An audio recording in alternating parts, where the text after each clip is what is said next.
اللہ رب العزت نے ملائکہ کا قرآن کی کن کن آیات میں کس کس انداز میں ذکر کیا ہے، آئے ہم ان کا ترجمہ سنتے ہیں۔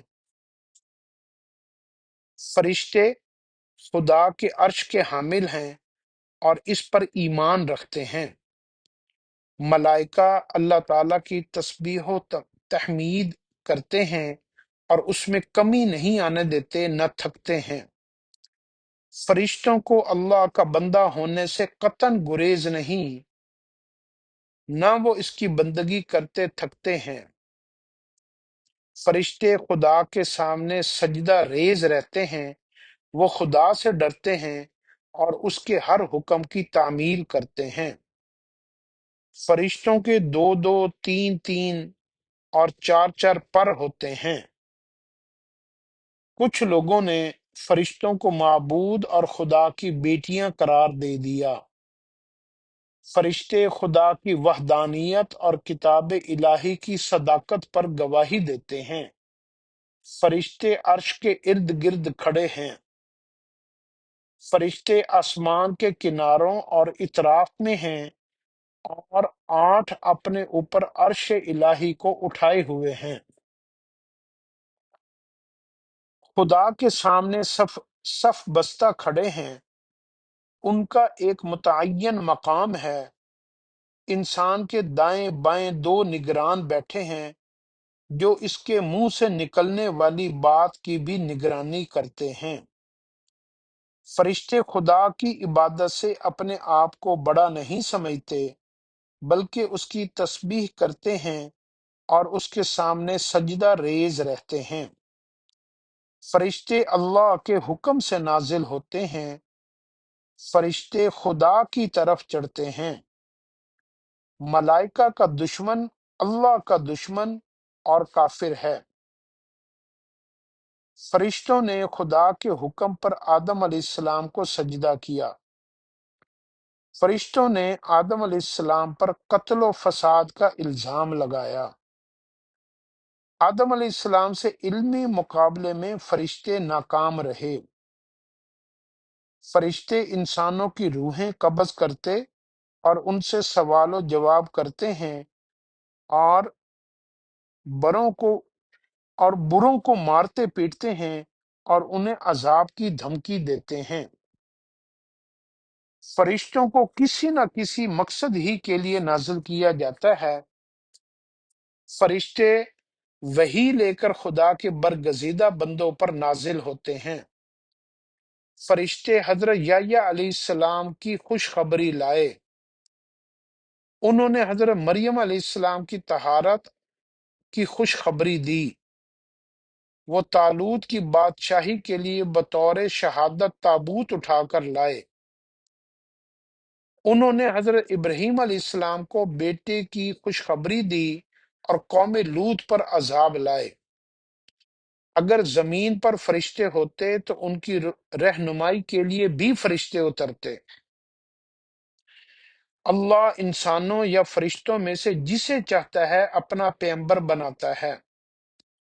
فرشتے اہل ایمان، ان کی ازواج، آباء اولاد کے لیے مغفرت و رحمت، جنت اور گناہوں سے تحفظ طلب کرتے ہیں۔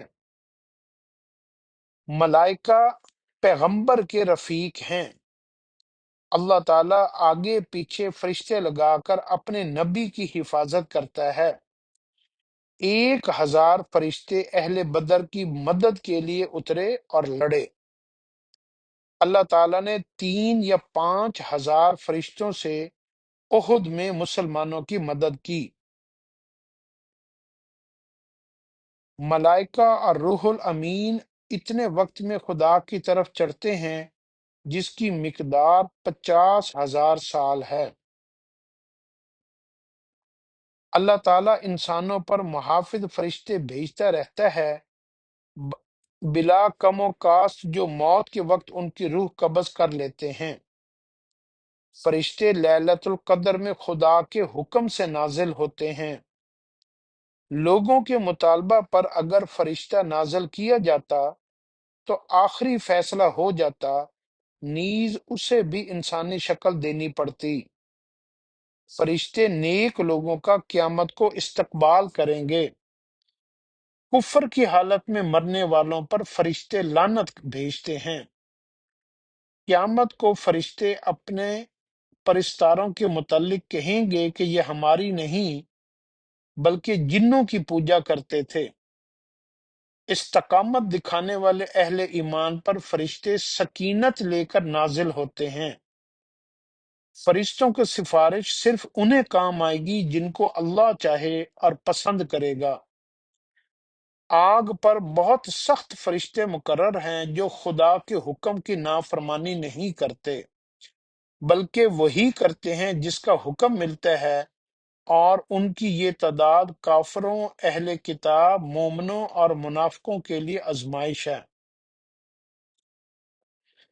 قیامت کو فرشتے قطار در قطار آئیں گے۔ قیامت کو فرشتے صف بستہ کھڑے ہوں گے اور بغیر اجازت بول نہ سکیں گے۔ پیغمبر کا ہرگز یہ دعویٰ نہیں کہ وہ فرشتہ ہے۔ اللہ تعالیٰ فرشتوں کو صرف ایک مقصد کے ساتھ اتارتا ہے، پھر ان کافروں کو مہلت نہیں دی جاتی۔ سبحان اللہ۔ اللہ رب العزت نے ملائکہ یعنی فرشتوں کی پوری تفصیل قرآن پاک میں کھول کر بیان کی ہے، اور فرشتوں کا کام کیا ہے، فرشتوں نے کیا کیا، فرشتے مومنوں کے ساتھ کیسے پیش آتے ہیں، کافروں کے ساتھ کیسے پیش آتے ہیں، دنیا میں ان کا کام کیا ہے، آخرت میں کیا کام ہے، اور فرشتے اللہ کی عبادت کیسے کرتے ہیں، فرشتوں میں اطاعت کتنی ہے، فرشتوں کی پوری تفصیل لوگوں کے اندر کافروں نے، یہودیوں نے، عیسائیوں نے، مشرکوں نے فرشتوں کے بارے میں جتنی بھی غلط باتیں پھیلائی ہوئی تھیں، اللہ نے ان کی ساری باتوں کو رد کر کے جو صحیح فرشتوں کے بارے میں معلومات ہیں وہ قرآن پاک کے اندر دیں۔ اللہ ہمیں اس کا یقین عطا فرمائے، اور فرشتوں سے محبت کرنا ایمان کا حصہ ہے، اور فرشتوں سے نفرت کرنا جو کہ یہود جبریل علیہ السلام سے جو ہے نا اس کو اپنا دشمن کہتے ہیں، اس سے انسان کافر ہو جاتا ہے۔ تو فرشتوں کو جو ہے نا فرشتوں فرشتے بھی انسانوں کے لیے استغفار اللہ سے کرتے رہتے ہیں۔ جو فرشتوں سے محبت کرتا ہے فرشتے ان سے محبت کرتے ہیں۔ اللہ رب العزت جو ہے نا ہمیں جو ہے نا اس کی سمجھ عطا فرمائے، اور اپنے پورے دین اسلام پر چلنے کی توفیق عطا فرمائے۔